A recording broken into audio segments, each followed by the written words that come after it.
ध्यान भी नहीं रहा, ये याद रखें। मैंने आपको यही तो कहा, उसका मकसद डायग्राम देखना नहीं है, उसका मकसद है कि मुझे कॉजेज बता दो और मुझे इफेक्ट बता दो। अगर आपको इसकी अच्छी डायग्राम नजर आती है तो बना दें कॉजेज एंड इफेक्ट। कैसे होगा इससे? और तो इसकी डायग्राम बन सकती है, कॉजेज बतानी है और उसका इफेक्ट बताना है, तो डायग्राम बन सकती है कि नहीं? चलिए मैं आपको थोड़ी सी बनाता हूँ, बना के देता हूँ, मुझे बताएंगे कि आपको ये लगता है कि ये चीज़ काम करेगी।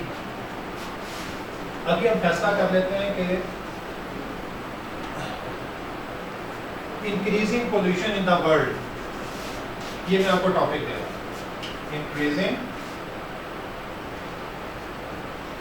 Pollution in the world. किस पे जाएंगे? एफिनिटी पे जाएंगे या फिश बोन पे जाएंगे? फिश बोन पे। कॉजेज और इफेक्ट की बात हो रही है, ये कॉजेज हैं और ये इफेक्ट आ रहे हैं, ठीक है? अच्छा, कॉजेज मुझे बताएं जल्दी से, कोई एक कॉज। इंडस्ट्रियलाइजेशन, ऐसा ही है? कौन सी? व्हीकल्स। व्हीकल्स नहीं, व्हीकल बताते हो नहीं, व्हीकल पोल्यूशन।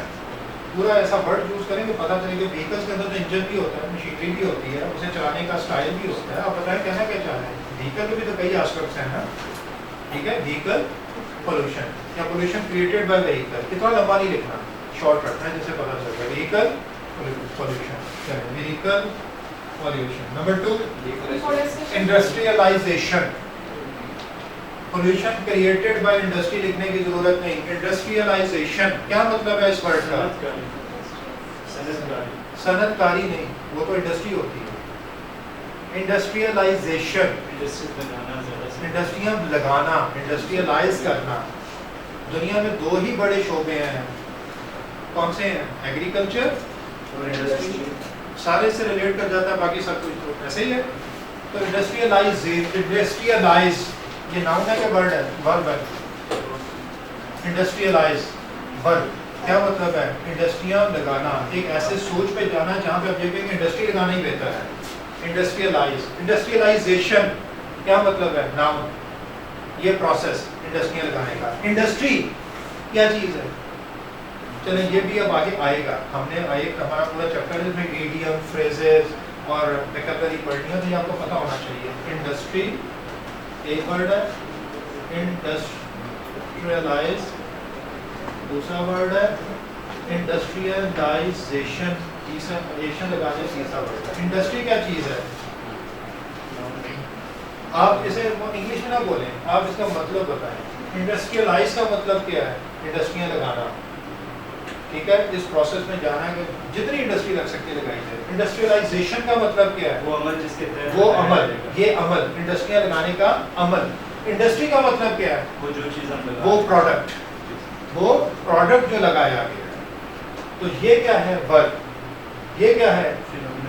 नाउन, ठीक है? ये क्या है? एडजेक्टिव, जो उसकी खासियत बताता है, ठीक है? क्लियर है? तो ये चीज़ें अब हमने आगे पढ़ने की, खैर इसे हम यहाँ आ जाते हैं। अच्छा जी, व्हीकल पोल्यूशन आ गया, इंडस्ट्रियलाइजेशन आ गया, कोई और बताएं? सॉरी, फॉरेस्टेशन, डिफॉरेस्टेशन, फॉरेस्टेशन है डिफॉरेस्टेशन, वर्ड सही यूज कर रहे हैं, मतलब फॉरेस्ट को खत्म कर, शाबाश। डिफॉरेस्टेशन और improper disposal of garbage creation, use of plastic, use of plastic कह सकते हैं, बिल्कुल यूज ऑफ प्लास्टिक। और गार्बेज, गार्बेज का क्रिएट होना प्रॉब्लम नहीं है, जो गार्बेज क्रिएट होता है उसे तल्फ ना करना प्रॉब्लम, उसे खत्म ना करना। Improper disposal, disposal of garbage, शाबाश। मुझे खुशी हो रही है कि आप आ रहे हैं लाइन पे आहिस्ता आहिस्ता, यही चीज़ है। 3-4 बार हम पढ़ेंगे, 2-3 ऐसे करेंगे, आप मुझे आप बताएंगे कि सर इसे ऐसे नहीं ऐसे करना जी। इम्प्रॉपर डिस्पोजल ऑफ गार्बेज, या इम्प्रॉपर कहें या कोई और वर्ड यूज करें? कितने लिखने होते हैं कॉलेज में? बेटा ये आप पे डिपेंड करता है, आप देख रहे हैं 150 अल्फाज लिखते हैं, 150 अल्फाज में अगर आपने 150 हेडिंग्स ही लिखनी तो फिर अल्फाज तो 150 नहीं 700 हो जाएगा। ये आपने फैसला करना है। और आपके ज़हन में अगर 20 आ रहे हैं ना, फिर आपने क्या करना हो सकता है, आप ही मुझे बता रहे हैं 20 आ गए हैं ज़हन में, तो क्या करना चाहिए? ये सब कुछ आप पे छोड़ता है एग्जामिनर, क्या करना चाहिए? कितने लिख लिए हैं? 1 2 3 4 5 तो लिख लिए हैं, इन पांचों पे अगर 4-4 लाइनें भी लिखो तो कितनी बनती हैं? 20 लाइनें। एक लाइन में तकरीबन एवरेज कितने वर्ड्स होते हैं? 10-12 तो होते हैं, तो 20 × 12 120। अब आपको पता होना चाहिए कितने बाकी बचे हैं? 40 जितने भी हैं, मैं नहीं कैलकुलेट कर रहा, कितने होते हैं? 240 और आपने कितने लिखने थे? तो ये तो पहले ही ज्यादा हो गया कि नहीं? 3 बहुत नहीं है बेटा, सारा प्लान आपने करना है। मेरे से भी आता ही आ रहा है। जब आपके पास नॉलेज होता है ना, याद रखें, आपका दिल चाहता है मेरा हाथ ना रोके, सब कुछ ही लिख दूं। आपका हाथ रोकते हुए भी दिल खराब होता है, मुझे इतना आता है और मैं बता नहीं पा रहा। अपने आप को एक्सपोज करने की ख्वाहिश हर बंदे में होती है कि नहीं? तो लोग कहें वाह भाई वाह, क्या जबरदस्त बंदा है, इससे तो बहुत कुछ आता है। होती है कि नहीं? आपका हाथ नहीं रुकता, आपको फिर प्लान करना है। ये आपको कोई एग्जामिनर नहीं बता सकता, ये आपको कोई टीचर नहीं बता सकता। फर्स्ट चलिए 1 2 3 4 5 आ गई हैं, और मैं इससे आगे ये भी ज्यादा है, क्या करूं? मुझे ऑप्शन बताएं। ये 2 खत्म कर दूं, 3 पे चला जाऊं, यही हो सकता है। और इससे बेहतर ऑप्शन क्या है? इन्हें मर्ज कर दूं। शाबाश, इन्हें मर्ज कर दूं। इन दो को जो मिलती जुलती है ना, इन्हें इकट्ठा कर दूं। जब मिलती जुलती है तो फिर क्या था? मेन टॉपिक और सब टॉपिक। सब टॉपिक का मतलब क्या है? कि इस टॉपिक के अंदर से मर्ज होते हैं। तो मेन टॉपिक थोड़े कर दो, मेन टॉपिक 5 ना करो, 3 कर दो, और इन्हें सब में ले जाओ। क्लियर है? और जहां एक टॉपिक में आपके दिन में 10 लाइनें आ रही हैं, जबरदस्ती अपने पे जबर करके 10 को 3 लाइनें कर दो। मैं आपको बताऊं, मैंने एग्जाम में, इस एग्जाम में तो नहीं, मतलब कोई और था, थ्योरी का एग्जाम था कि क्या था, आप बिलीव करेंगे कि सीए में मैंने लिखा था कि मैं इसमें ये चीज़ें भी डिस्कस कर सकता हूँ, बट सॉरी आपने मुझे टाइम ही नहीं दिया तो मैं नहीं डिस्कस कर रहा। मैंने एग्जाम में ये लिखा हुआ है और मैं पास भी हुआ था। अब आपने एग्जामिनर को सिर्फ आइडिया देना है कि मुझे तो बहुत कुछ आता है, तुमने तो पूछा ही कुछ नहीं मुझसे। सब कुछ देना जरूरी नहीं होता। क्लियर है? सबसे जो वाइटल और रेलिवेंट डाटा है सिर्फ वही देना है, अननेसेसरी डाटा नहीं देना। एग्जांपल्स में चले जाएंगे तो ये 4000 वर्ड्स का भी ऐसे लिखा जा सकता है। क्या ख्याल है? 2 लाइनें लिखी, 6 एग्जांपल दे दी नीचे, फिर 1 लाइन लिखी, 4 एग्जांपल दे दी। तो आपको पूरी किताब लिखने बेशक, लेकिन नहीं लिखनी होती ना। तो ये आपने फैसला करना और हम प्रैक्टिस से करेंगे। अच्छा, और बताएं।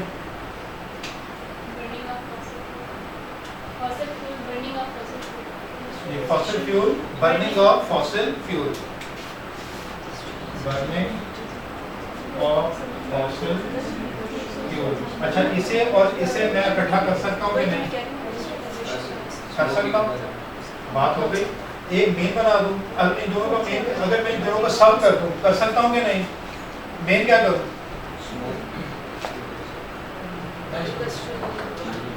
Burning of fuel, burning of fuel या एनर्जी जनरेशन कह सकता हूँ। उसमें एक ऑप्शन आ गया एनर्जी जनरेशन इन व्हीकल्स, दूसरा आ गया एनर्जी जनरेशन इन इसमें। इंडस्ट्रियलाइजेशन में क्या प्रॉब्लम आती है? यहाँ पे क्या प्रॉब्लम आती है एनवायरनमेंट पे? इसमें ये वाली प्रॉब्लम भी आती है कि नहीं? अंदर फ्यूल जलता है, मशीनें चलती हैं तो वो धुआं छोड़ता है, इधर आ गया। क्या सिर्फ यही प्रॉब्लम आती है? सिर्फ धुएं की आती है, फ्यूल की आती है? नहीं, और क्या आती है? गंदा पानी पैदा होता है जो वो दरियाओं में फेंकते हैं, क्या वो इधर मैं कवर कर सकता हूँ? ज़ाहिर नहीं हो रहा, तो थोड़ा सा डिफरेंट है।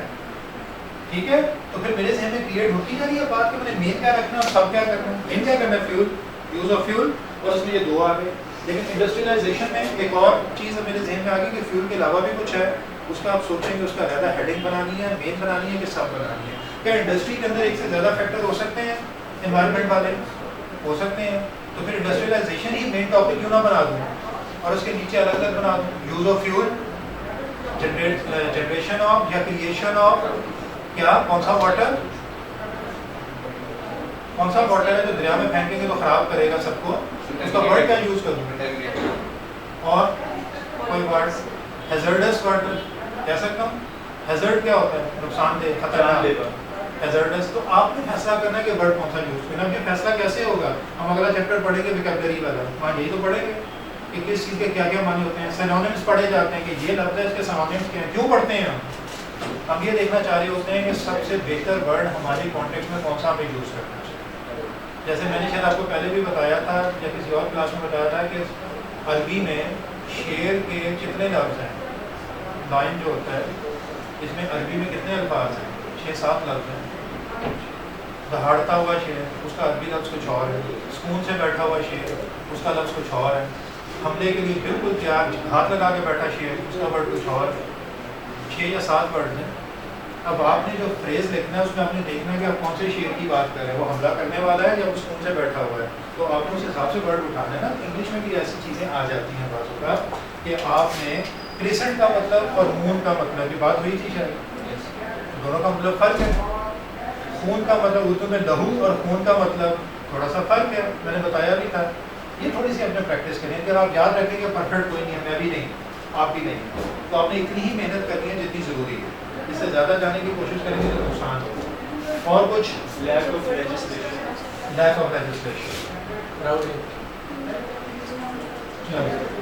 अब ये आपने अब मेरा अगला सवाल है, ये जो हम लिखते जा रहे हैं ये मेन कॉजेज हैं कि ये सब कॉजेज भी हैं, हम मिक्स किए जा रहे हैं, हम तो मिक्स कर रहे हैं, तो फिर अब क्या करें?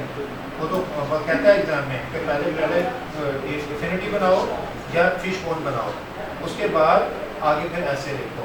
तो हमें जो फिश बोन बनानी है तो कॉज अलग लिखनी है और इफेक्ट अलग लिखना है, तो हम तो मिक्स करते जा रहे हैं। अगर हमें ये इन्फिनिटी भी बनानी है तो मेन अलग करना है और छोटा अलग करना है, तो क्या तरीका होना चाहिए? पहले ही सोचें कि ये मेन होगा और ये सब होगा, या जो ज़हन में आता है लिखने साइड पे और बाद में उसे ठीक कर रहे हैं। ज़िंदगी में तरीका ये होता है कि पहले जो ज़हन में आ रहा है उसे लिखने से। हमने पढ़ा भी था, एक वर्ड पढ़ा था कि नहीं, ब्रेनस्टॉर्मिंग। ये ब्रेनस्टॉर्मिंग हो रही है अभी हम उसे ड्राफ्ट नहीं कर रहे, होगी ब्रेनस्टॉर्मिंग, कितने हो जाएंगे? 8-9 हो जाएंगे। अब इसे क्लब करना शुरू करेंगे, इसमें मैंने मेन कौन सा बनाना है और इसमें मैंने सब कौन सा बनाना है, कौन सा किसका सब बनेगा, ठीक है, हो जाएगा, ठीक है। अब सवाल ये कि मैंने बना दिया, अब हमने बनानी है फिश बोन। अब फिश बोन बनाने का एक तरीका तो ये है, यहाँ क्या लिखूँ? पॉल्यूशन सर बताओ जी, ठीक है जो है, यहाँ क्या लिखूँ? ये व्हीकल पोल्यूशन। यहाँ क्या लिखूँ? इंडस्ट्रियलाइजेशन। यहाँ क्या लिखूँ? डिफॉरेस्टेशन। यहाँ क्या लिखूँ? Use of plastic and so on. एक तरीका तो ये है, ठीक है। दूसरा तरीका क्या हो सकता है? इसी चीज़ को लिखना है, ऑप्शंस में कॉजेज, इफेक्ट। इफेक्ट तो एक ही होगा, ठीक है। कॉजेज में आप करें नंबर 1 मेन कॉज नंबर 1 और सब causes. Cause number 2 main cause number 2 सब कॉजेज। सब तो वो तो एफिलिएटिव में होते हैं। नहीं बेटा, सब कॉजेज इसमें भी आएंगे, ये तो मैं बता रहा हूँ कि इसमें भी सब आ सकते हैं। यहाँ अगर मुझे सब देना पड़ गया, जैसे मैं बात कर रहा हूँ, तो कहाँ दूंगा? इस डायग्राम में फिर क्या मैं इसके और मैथ बनाऊंगा? उसी को मर्ज करके वही मैं कह रहा हूँ ना, ऑप्शन मौजूद है ना, या तो मैं मर्ज कर दूँ, लेकिन फर्ज करें मैं मर्ज नहीं करना चाह रहा, मैं उसे अलग से मेंशन करना चाह रहा हूँ, उसे इकट्ठा करके फिर एक कॉस्ट मेंशन जरूर करना चाह रहा हूँ, फिर ऐसे करना पड़ेगा कि नहीं करना पड़ेगा? तो उससे बेहतर नहीं है कि वो कर दिया जाए। इसका हम माइंड मैप भी तो बना सकते हैं। बिल्कुल बना सकते हैं, लेकिन वो अब डिपेंड करता है कि वो आपको एग्जाम में क्या माइंड मैप तो एक अलग चीज़ है ना। माइंड मैप वो आपको बनाने का जनरली कहता नहीं है, अगर क्वेश्चन आ जाए तो अलग बात है। माइंड मैप आप अपने लिए बना रहे हैं, ये जनरली एग्जाम की रिक्वायरमेंट होती है कि पहले आप चीज़ें हाईलाइट करें और फिर ऐसे बनाएं। तो आपने एग्जाम के मुताबिक भी तो चलना है ना। माइंड मैप में बना सकते हैं। बताने का मकसद है कि एक चीज़ दो तरह से बनाई जा सकती है, और ये मसला आता है जो उसमें मैंने रेज किया है कि सब कॉलेज को मर्ज कर दें, लेकिन अगर मैं नहीं करना चाहता फिर दूसरी ऑप्शन पे ये कर लें, ठीक है। तो बेसिकली वैसे जनरली आपकी ये वाली चलती है, क्लियर। लेकिन अगर आपने सब कॉजेज बनानी है तो इधर भी डाल सकते हो और उधर भी डाल सकते हो। हमारा मकसद क्या है एग्जामिनर का कि वो पूछना चाह रहा है कि क्या आपको हेडिंग और कॉजेज और इफेक्ट का पता है, और आपने हाईलाइट कर दिया। अगर आपने कर दिया तो बस ठीक है, उसके बाद आपने ऐसे लिखना शुरू, ठीक है। अब इसके बाद ऐसे लिखना शुरू करेंगे। उसके फिर क्या तरीके हैं ऐसे में? सबसे पहले क्या हमने कल पढ़ा था? सबसे पहले इंट्रोडक्शन, और इंट्रोडक्शन के अंदर क्या क्या था याद है? क्या था? पहला क्या था? और क्लेम, ठीक है। और उसके बाद रेबटल, बस। फिर क्या था? यही था ना, दोबारा बोले चले आपको अगर कंफ्यूजन है। पहला क्या था? Hook statement, hook statement, quoting statement और स्पोर्टिंग और claim. क्लेम। स्पोर्टिंग के बाद क्लेम आता था कि वो भी आता था? Rebuttal नहीं नहीं, रिबटल नहीं, स्पोर्टिंग के अलावा उसके अगेंस्ट भी सपोर्टिंग तो आता है कि सपोर्टिंग में ये अगेंस्ट ये फिर आता था वो कि तो बॉडी में नहीं वो आता। बॉडी में आएगा ना, लेकिन इंट्रोडक्शन में ब्रीफली तो देना है। इंट्रोडक्शन में तो क्या आता है, सबसे पहले हुक, उसके बाद Supporting statement, सपोर्टिंग स्टेटमेंट है, counter और counter और इसे पढ़ लेना, इसे पढ़ लें, इसे एक बार पूरे ज़हन में बिठा लें ताकि जब हम लिखना शुरू करें तो हमें प्रॉब्लम हो। ठीक है, पढ़ें, खोलें किताब और मुझे बताएं जल्दी से। एक था इंट्रोडक्शन, ये थी बॉडी, और एक था कंक्लूजन। इसके अंदर जो चीज़ें उससे करें, इसके नीचे नहीं हमें जाना, बस इसके अंदर अंदर हम देखें।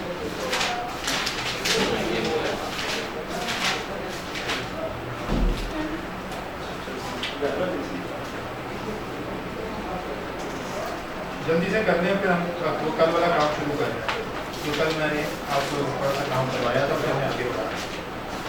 जी बच्चे,